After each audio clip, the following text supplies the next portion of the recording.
Welcome to Georgia State Football Weekly.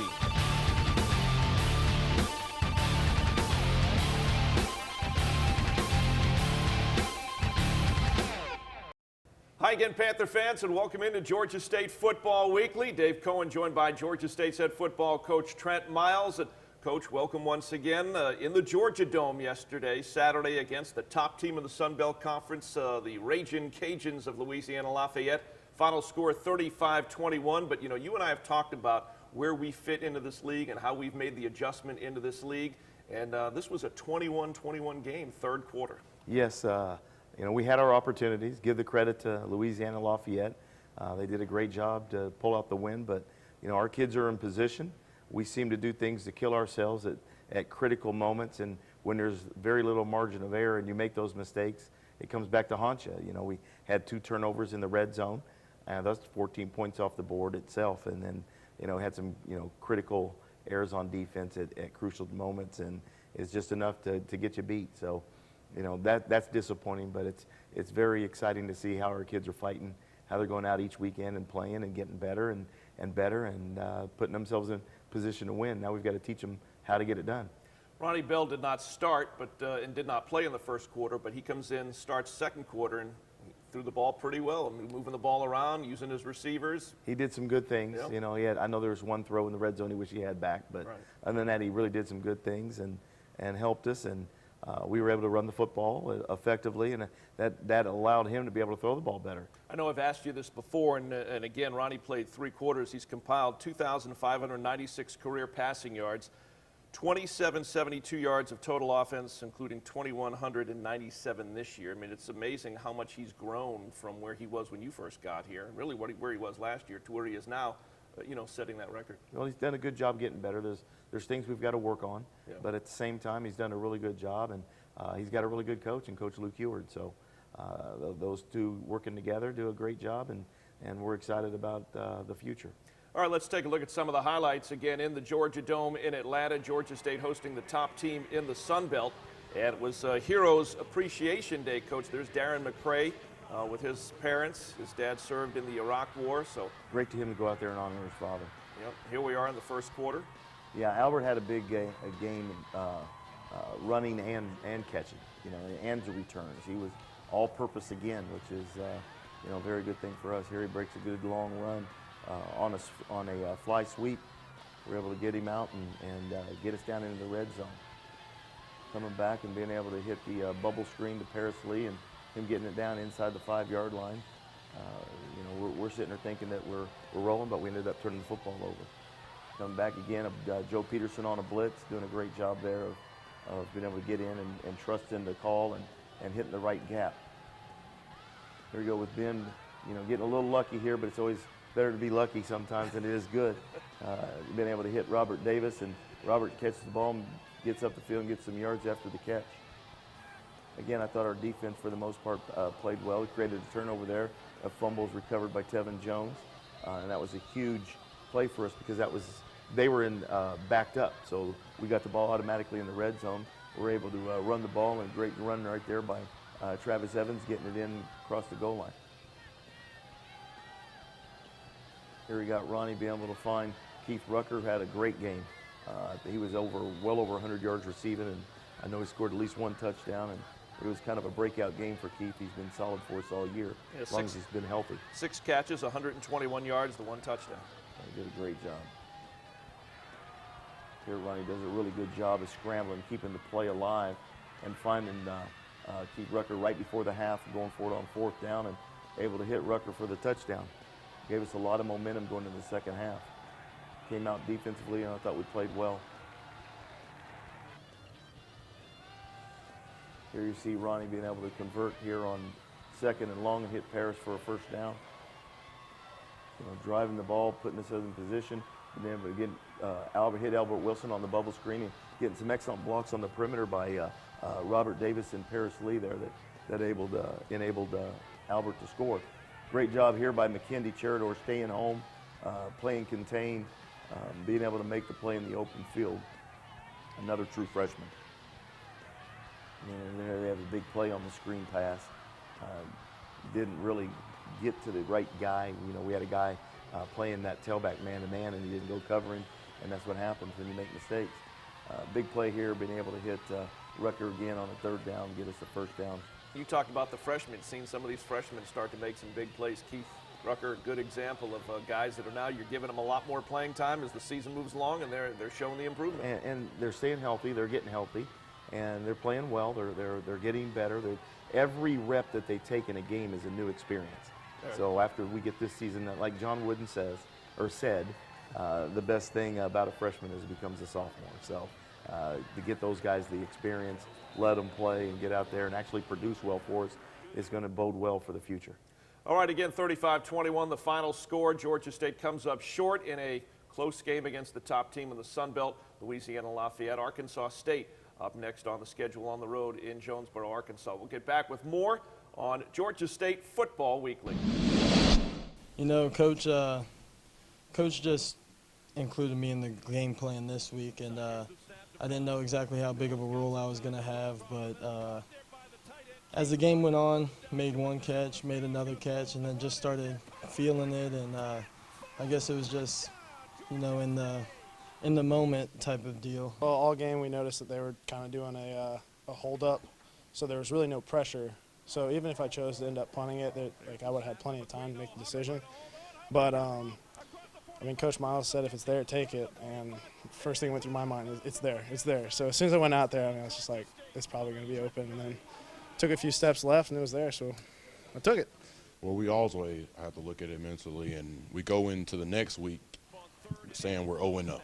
We're 0-0, so we're going to prepare this week, playing another good team in Arkansas State. We're going to prepare this week the right way and do everything the right way, and it starts tomorrow, as in the weight room.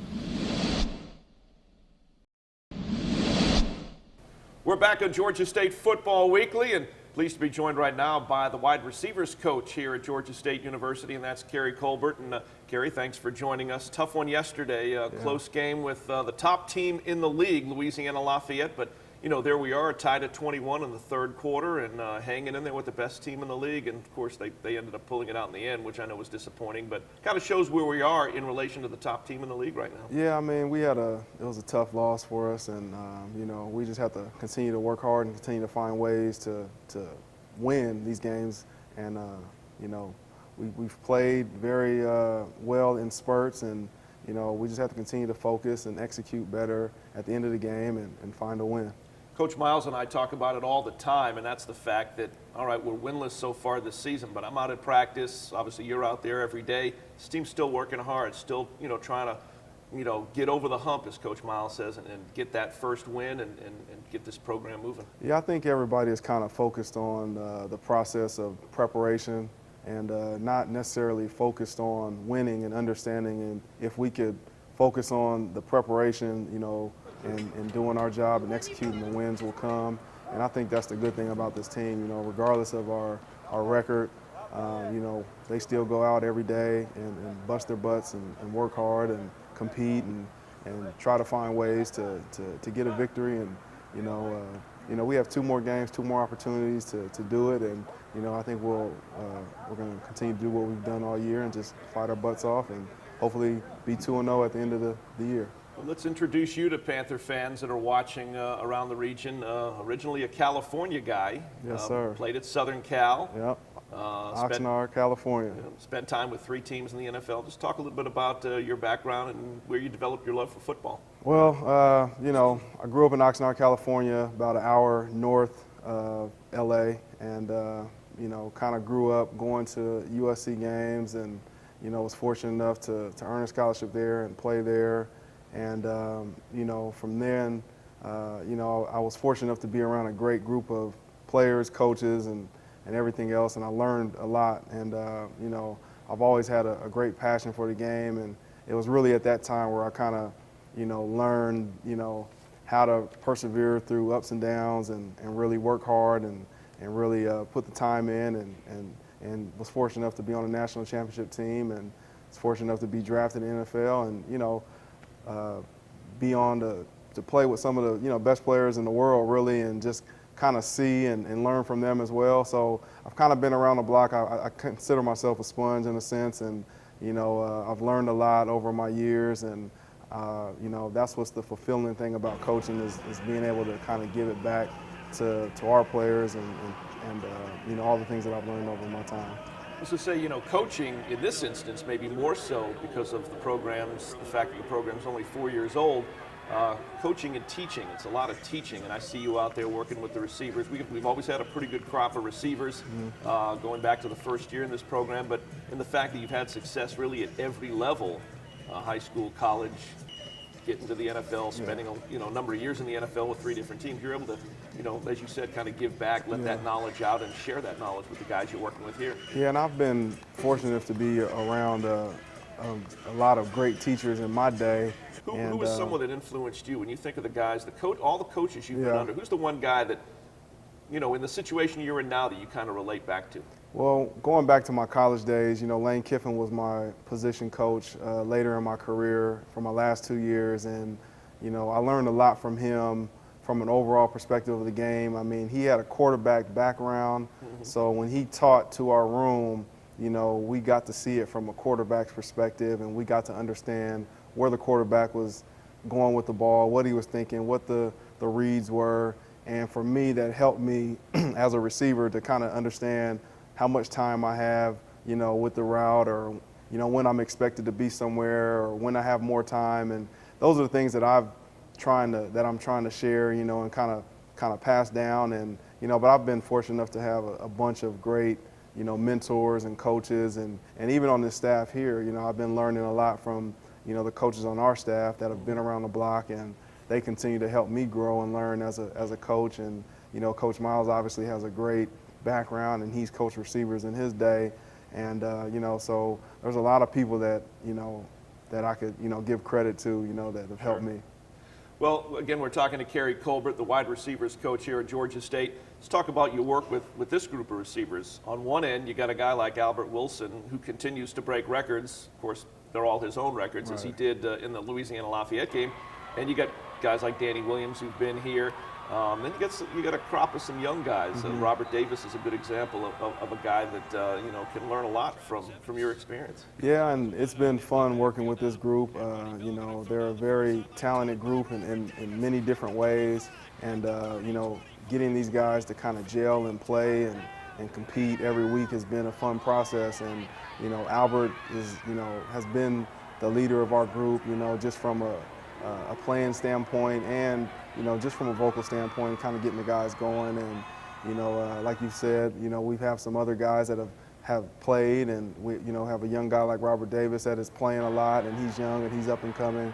And you know, I just think everybody is kind of pushing each other and challenging each other to be, you know, better and work, and you know, they're all supportive of one another. So it's been a really fun time really working with this group. I've been privileged enough to kind of work with them and learn about them more. And you know, so we're gonna, you know, continue to do it for these next couple weeks, because you know, the thing about football is, you know, teams change every year, so you kind of got to cherish the times that you have now. We have a lot of seniors in this group, and they're going to be, you know, moving on from us, so we're going to take advantage of these next couple weeks, and hopefully, you know, we can leave them 2-0 at the end of this year. Well, Kerry, appreciate it. Let's go to Jonesboro, Arkansas, and bring back a W. No doubt. Let's do it. All right. I want to thank wide receivers coach Kerry Colbert joining us here. We're back with more. We'll talk with Georgia State's Director of Athletics, Cheryl Levick, when we come back on Georgia State Football Weekly. We're back on Georgia State Football Weekly. It's our Inside Athletics segment, and it's brought to you by The Parking Spot. I'm pleased to welcome to the set the Director of Athletics at Georgia State University, Cheryl Levick. And Cheryl, great to have you here. And thanks. Here we are in the Sun Belt. You and I have talked, the last year and a half about, you know, the exit of the CAA and coming into the Sun Belt Conference. It seemed like such a long way off when we were still in the CAA. Now we're almost done with the first season of Sun Belt football, getting ready to go into Sun Belt basketball, and we think we found a very, very nice home for this program. Dave, it does seem like a while since we started that whole chain of getting into an FBS conference, but I have to tell you that we couldn't be happier where we are. we were delighted when we did the feasibility study in 2011, I believe we started, and moving on into 2012, and looking at the feasibility of can we and should we move into an FBS conference. And when we received the invitation, and one must receive an invitation to go FBS, when we received that from the Sun Belt Conference, we were delighted. And when looking back and saying it was the best decision we could have made. Moving in there, now having all of our teams in, as you mentioned, including football and all of our team sports and basketball, we know that we have the right home. Geographically, it's a perfect fit. We know that we've got some recruiting that we need to do to make sure that we're up to speed for all of our teams. And we think we're there. We think we are well on our way to becoming a very strong FBS program, thanks to Coach Miles and his staff and what we're doing on the football field. Well, we talk about the support too, because we've struggled to get a game in the win column, but the fans have shown up, and the people have surrounded the program. The people that support this program have been here and are here, and we're headed in the right direction. You know, we are. We walk into every game expecting to win, so let's not confuse that. We want to win. We're working hard to win, and I hope that the next two games will come out on the win column for us. But we also knew that it was a building time, and I couldn't be more pleased with the football coaching staff, Coach Miles, and our fans, and particularly our season ticket holders. You know, they have been there from day one, and they are there until the last second of each game. They're in the dome supporting, and they see the bigger picture, and I thank them for that. I also thank the students for being there when they can. We know they work a lot, and so they're there and cheering them on, and actually they're cheering them on a lot on campus as well. So they see our players around campus. They know they're trying. They know that every day they're in there giving 100%, and we see the students supporting the other students, which I think is important. So we're making progress. We're getting there. I'd love to see 2 wins as we finish out this season. You know, 3 years ago, you hired Ron Hunter from Indiana, which, by the way, Indiana has been a very good state for Georgia State. He comes in and wins 22 games. He's got this program definitely on the rise, and we're looking forward to the first year in the Sun Belt. Basketball, you can turn around a little quicker. Football just takes a little time, takes a little patience, but you can see the improvements being made in this team from a year ago to where we are today. We really can.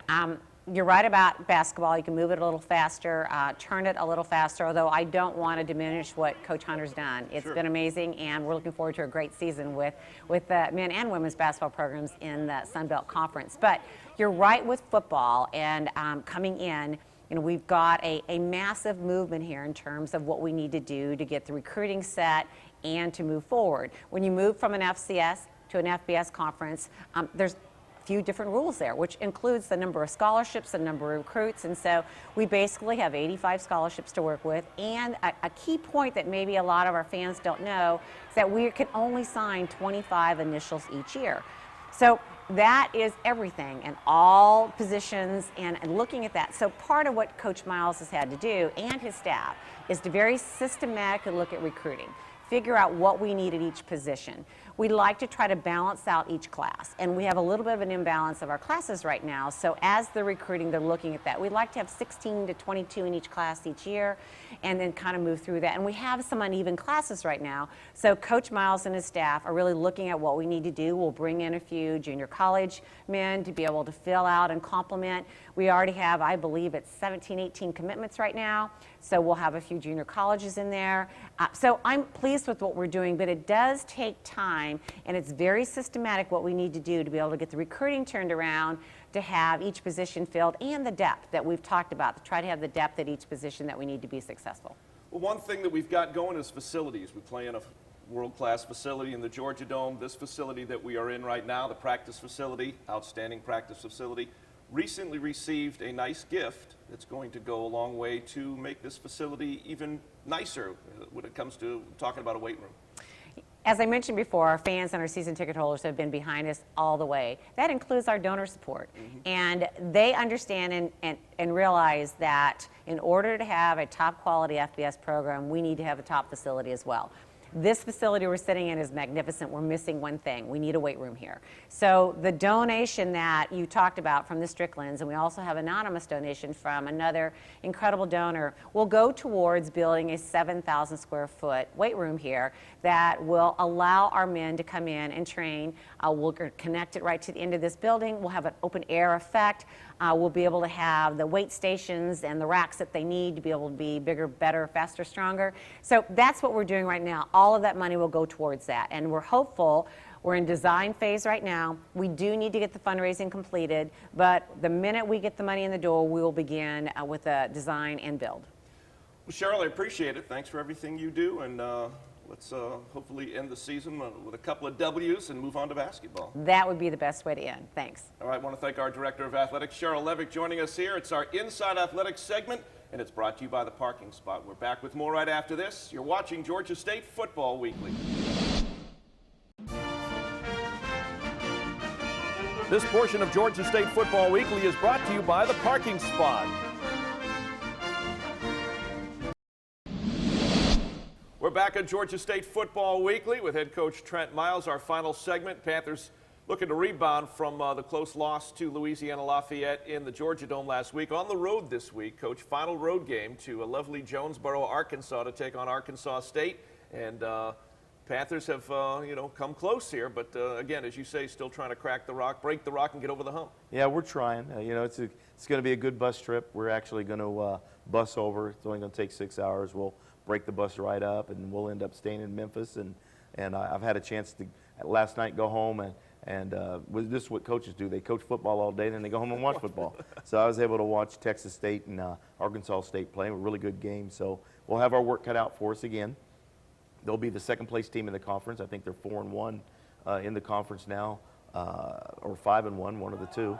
And they'll be an excellent football team. So well coached, new coaching staff, but they'll come ready, and we've got to go and play our best football. And again, we've got to find a way to cut out the critical mistakes to quit hurting ourselves.